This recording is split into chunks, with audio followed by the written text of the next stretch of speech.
Hello, hello, hello, y'all. Can y'all hear me? Am I audible? It is good to see this slideshow again after so fucking long.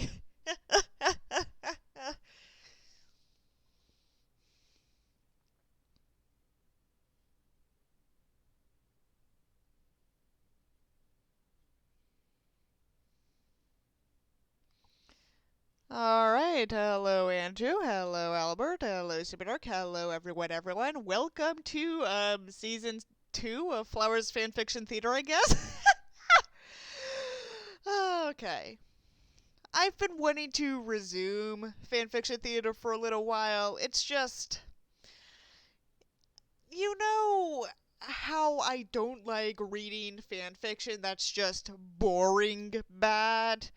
Like, give me the good stuff. Give me the so bad it's good stuff. Give me the absolute shit. And I think today's fanfiction is going to be absolute shit. Nothing could compare to Swedish American Love Story. You're right, Super Dark. You're right. Swedish American Royal Love Story is indeed a tough act to follow, but I want to resume this series no matter what. Okay. Okay. Alright. I gotta turn on my little light bulb.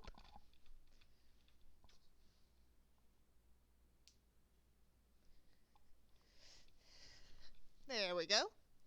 And now there we go. So, today's fanfiction is In the Year of the Cat, Queen or Freddie Mercury fanfiction by Sally J4. Now available in paperback on Amazon. You can actually buy this fanfiction. And there's a completed sequel, and I believe there's a third book in the works now, but first of all,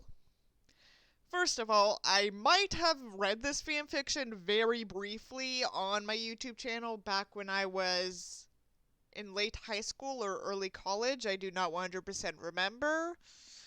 But, I've scrubbed that shit because I really don't like how those videos turned out. But, second off, don't you love the, original artwork? That's the cover? It's so good! To be fair, it's better than what I can draw. By just a little. Oh no, not the Queen fanfic. This isn't the Queen fanfic. That I will read eventually, just not today. It's a Picasso.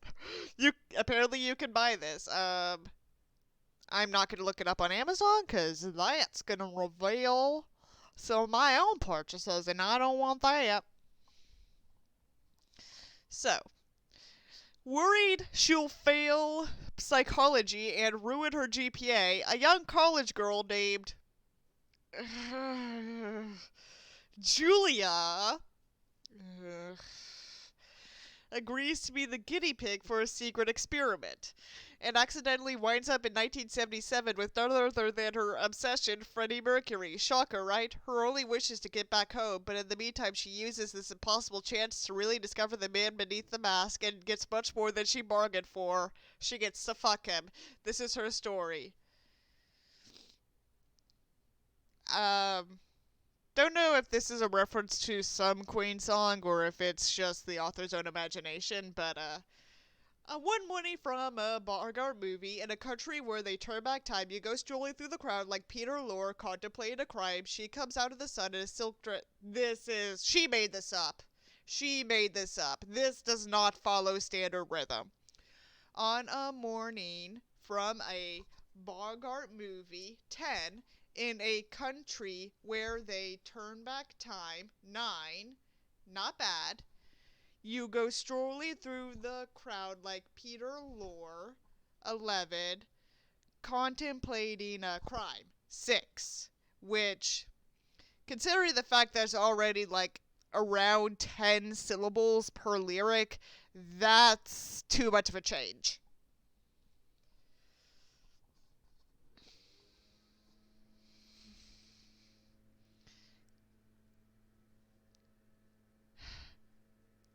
clementine, supper time, lemon line, fourth rhyme. Anyway, let's read. It's 90 parts, so we'll definitely not finish this today. But if it's interesting enough, we'll see if we actually read all of this. Yeah. Before I start... Oh, good. It has an author's note. Oh, no. This is the character introduction. This is the, hi, my name is Ebony Darkness Dementia Raven Way. Bullshit. Read time is almost 24 hours. Yeah. I wonder how many pages this is on Amazon. But I'm not going to check right now. Hi there. As we know, all masterpieces start with the main character introducing themselves to the reader. That's how all of Onision's books start.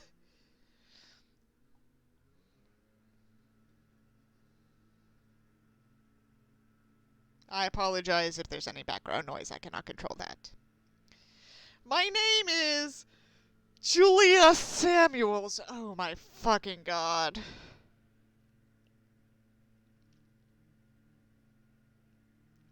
How many times am I gonna have to say my own name? When what I'm about to tell you happened, I was 20 years old and studying psychology at the university, which I shall leave nameless for privacy reasons. That's why I gave you my full first and last name, as well as my age and degree. No university would keep a student willing to make so public a fool of herself and oust them while doing so. That did not age well. Given the shit Texas Tech is going through, that did not age well. I was ordinary. I want this to be perfect. It's $25 on German Amazon. You looked it up, Albert? How many pages is it? How many pages is it? What reviews does it have? Please, spill the tea, sis! I was as basic as a potato. That simile doesn't really work. And almost just as boring. I followed the rules. My grades were good. I went to church. I didn't drink. That reminds me, I should get some It's too early for alcohol right now. Later, I'll get alcohol if necessary. But it's 3 p.m. It's too early. I didn't partake in mind-altering substances. My hair was its natural light brown. My eyes were as hazel as they have always been. Hi, my name is Ebony Darkness Dementia Raven Way, and I have long, ebony black hair. That's how I got my name.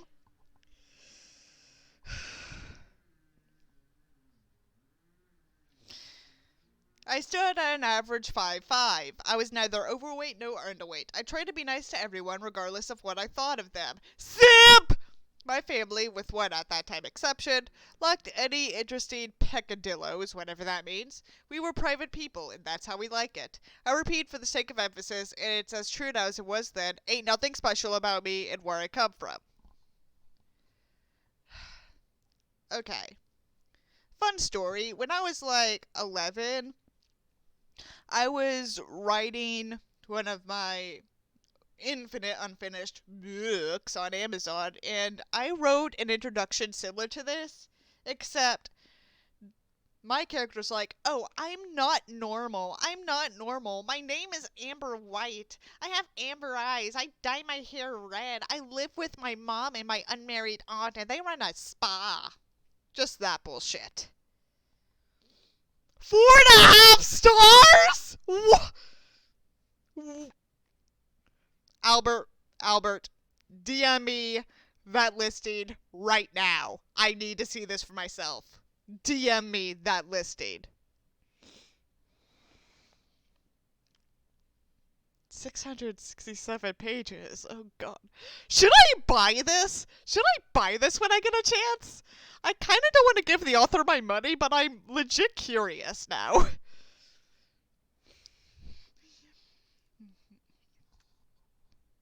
But I am a lightning rod. Things happen to us, me and my family. I don't know what it is, but we were put at places, the right places or wrong places, depending on how you look at it. I say or do a certain thing and make a world of difference. I say, as I also say, that I am just normal as a potato, because apparently that's how the metaphor works. No, simile. Metaphors and similes are two different things. Ugh. Not that I cause trouble, I just wind up being a lot of trouble in the end, and I guess you could say that's about the same thing. I have made a lot of enemies and few friends carrying on this hereditary responsibility of feather ruffling and pot stirring. I say as I'm normal. Okay, I'm gonna check my Discord DMs. Uh,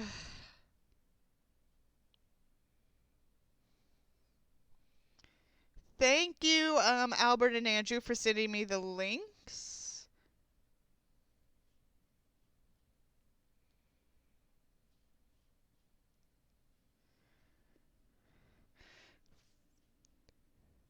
First of all, this art is better. In stock. My phone's VPN says I'm in a different country, so whatever. Independently published, apparently, you can just... Yeah, you can publish fanfiction on Amazon. 6 reviews. All of them... 6 reviews. Most of them are 5-star, one of them is 3-star. Oh my god. This is gonna be an adventure. But I wouldn't know any other kind of life. It's always the same old thing. Whenever opportunity knocks, even if it looks to get ugly from the beginning, there's no resisting that urge to fling open the door and shout, "Lay it on me, man." All that said, there's absolutely no explaining what happened to me, to him, to us. I wasn't prepared for it. I knew he didn't see it coming. All I can tell you at this point is if you take nothing away from my tale, know this. Be careful what you wish for! Because I wasn't. I was flip. I was arrogant. And I was heartless. And look what a mess I made. OMG.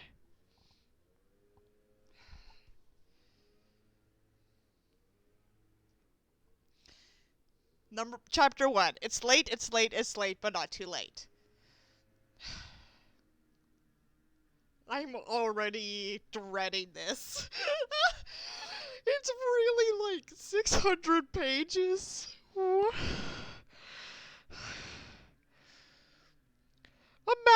if this person gets an opportunity like the author of After and actually gets to publish this. What the fuck? Up and down, my eyes moved, shifting from my phone to the wall clock. A check of the news, then a look at the time. I drummed my fingers against the desk, half listening to my teacher. When you're in college, it's professor. How old are you?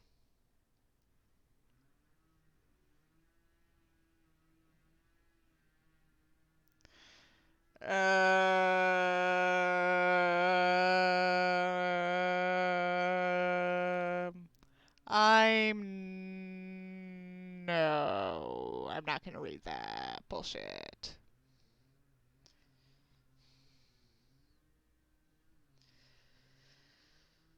Rattle off a few rules about the Spanish conditional subjunctive or such stuff. Then back to news, then time, news time, tick tock, tick tock. Geez, how long before this class ended and we could get to the good stuff? No sooner had I thought than the minute hand struck the 12:50 mark. Next stop, psychology. It was a muggy Monday afternoon at the university. Late November, but yet it felt nothing like autumn. But that's what you get in a place like Texas. Nothing to expect but the unexpected. You should have expected it by that time. I've lived in Texas for almost my whole life, and I'm used to this bullshit. Okay. Luckily, today was one of my short days. One more class, my favorite one to boot, and I would be on the road again heading home.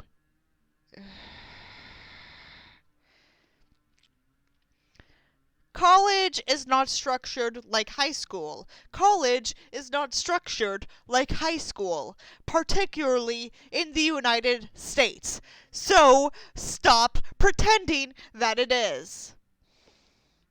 Yeah, you can get Amazon to print any old crap, so as long as they get to keep at least 30% of the revenue. Fair, fair. You say you love me, I sing under my breath, and I hardly know your name. I'm not going to actually sing any of these Queen lyrics. I fucking hate Queen. I walked briskly out into the clammy air, careful not to let my flats tread into the ever-present muddy patches between me and the University Union halfway across the campus. I reached the Union, brought to you by the Department of Redundancy Department, with 5 minutes to spare. But as I entered, I still forced myself to not look at the vending machines with all their glorious crap on display. I hadn't eaten anything since 7, and I'm always hungry anyway. Even suspicious-looking cinnamon rolls in greasy, clear packages look all appetizing with those sorts of stats.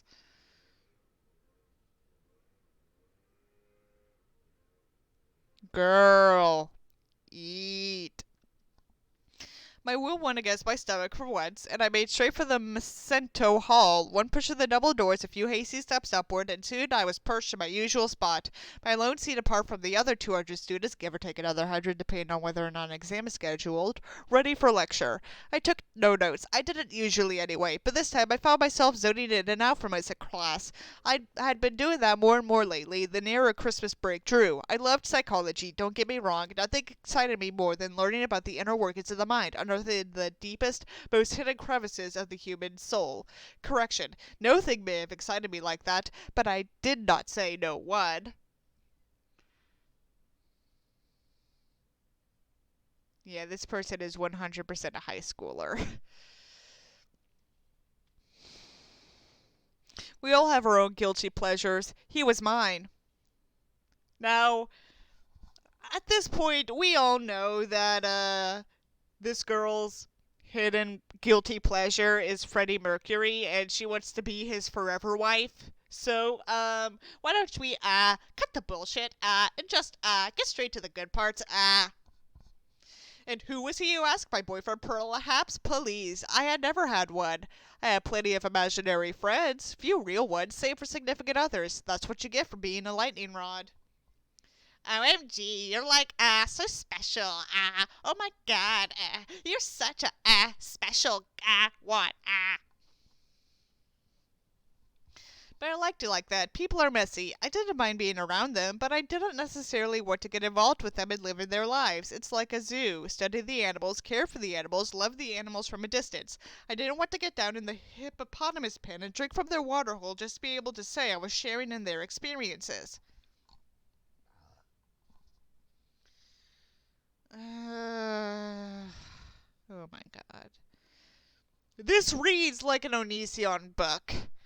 As of now, this reads like an Onision book. Did Onision write this?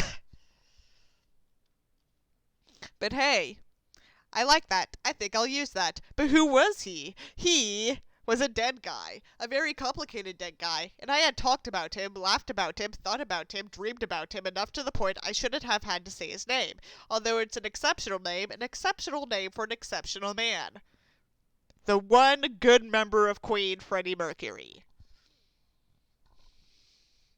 Such thoughts concerning this very fellow drifted in and out of my head, at a time when I should have been copying down the slideshow notes. And then I realized I was in some serious trouble. While I daydreamed, my professor reminded us all of a big piece of our grade, research credits. Did this person just compare being in a romantic relationship to being thrown in a fucking animal pit in a fucking zoo? I guess? I mean, this kid is like, what, 15? She probably doesn't understand what love is. I want to know what love is! This is where we psych students must participate in research studies in order to have experience on both sides of the two-way mirror. I'm not a psychology major.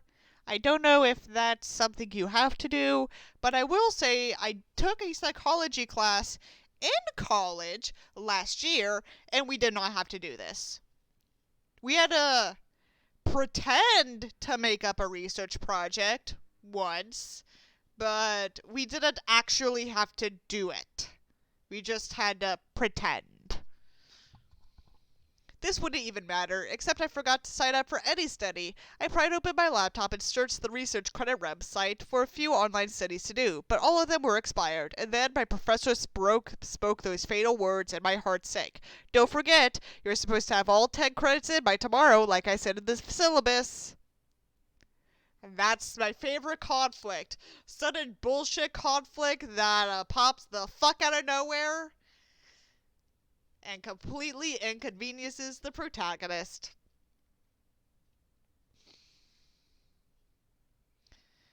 They count as 1/3 of your final grade. Bye bye 4.0 GPA. But still, like an idiot, I resolved to make President's List. Dean's List. It's called Dean's List.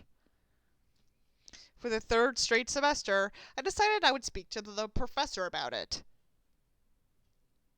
Side note for people who are watching this that are still in college or in high school, your GPA and whether or not you made the Dean's List doesn't matter in the long run.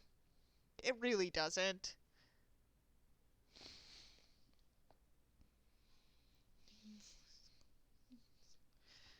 So when class ended, I got up and marched to the front of the room. I knew it was ridiculous, but nothing ventured, nothing gained. As I approached the stage, I noticed something sitting next to where the professor stood.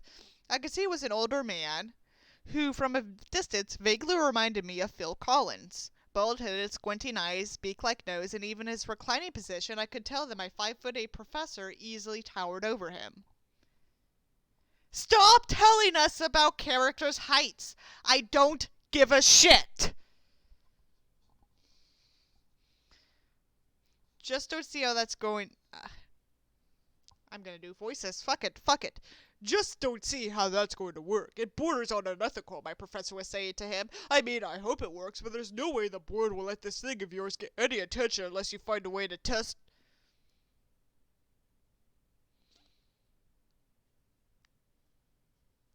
Psychology ethics would like to have a word with you.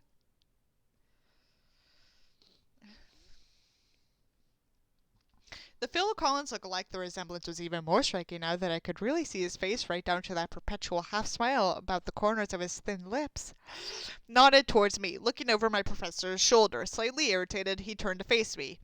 I went too quickly. The words just fell out of my mouth. Dr. Ledford, I am the biggest idiot who ever lived. I've forgot completely about the research credits, and I didn't plan to back up reports just in case, and I'm really sorry. So is there any way I can make up the points by Wednesday? Dr. Ledford looked at me with the weariness of a college professor having heard one excuse too many. Because that probably was the case. That's not how a simile works. What is it with high school age fanfic writers and being obsessed with height? I don't know. I'm sorry, what's your Julia? Sorry, Julia. I can't help you. You've had over 2 months to take care of that. It was in the syllabus. All research studies are closed. All of them. There's a few 2-parters, but that won't help if I sign up today. Yeah, that's too bad. I wish I could help you, but the syllabus said. I know, the syllabus said. I could see it decidedly. Thanks anyway. Throughout this whole back and forth, Dr. Ledford's friend stared thoughtfully at me. I wasn't paying much attention. I turned on my heel and headed for the door. Well, this was just great. I wasn't angry. I was just bummed. Maintaining a 4.0 average had been one of my primary goals since enrolling into college. That shouldn't be one of your primary goals.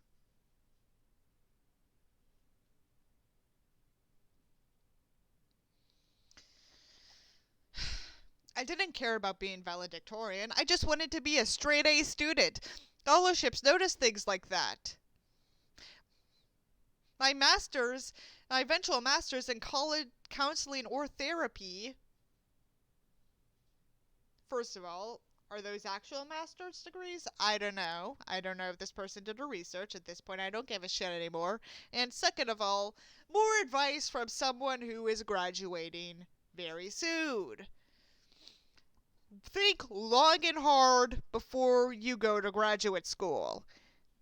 It's not always going to be the thing you end up wanting to do. Okay? Okay.